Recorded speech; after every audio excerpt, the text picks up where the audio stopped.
A bathroom figures significantly in the origin stories of at least two classic One Direction songs. The first will be familiar to any fan. Songwriter and producer Savan Kotecha was sitting on the toilet in a London hotel room when he heard his wife say, "I feel so ugly today." The words that popped into his head would shape the chorus of One Direction's unforgettable 2011 debut, "What Makes You Beautiful." The second takes place a few years later, another hotel room in England, this one in Manchester, where songwriters and producers Julian Bunetta and John Ryan were throwing back Cucumber Collins cocktails and tinkering with a beat. Liam Payne was there, too. At one point, Liam got up to use the bathroom, and when he re-emerged, he was singing a melody. They taped it immediately.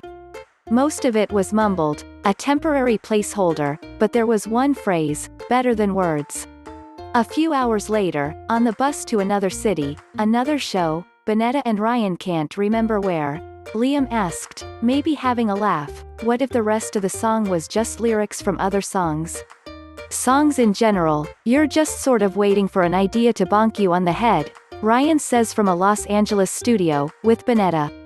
And if you're sort of winking at it, laughing at it, we were probably joking, what if the next line was more than a feeling? Well, that would actually be tight. Better Than Words closed One Direction's third album, Midnight Memories. It was never a single, but became a fan-favorite live show staple. It's a mid-tempo headbanger that captures the essence of what One Direction is, and always was, one of the great rock and roll bands of the 21st century. July 23 marks One Direction's 10th anniversary, the day Simon Cowell told Harry Styles, Niall Horan, Zayn Malik, Liam Payne, and Louis Tomlinson that they would progress on the X Factor as a group. Between that date and their last live performance so far, one can hope, on December 31, 2015, they released 5 albums, toured the world 4 times, twice playing stadiums, and left a trove of top 10 hits for a devoted global fanbase that came to life at the moment social media was redefining the contours of fandom. It had been a decade since the heyday of NSYNC and Backstreet Boys, and the churn of generations demanded a new boy band.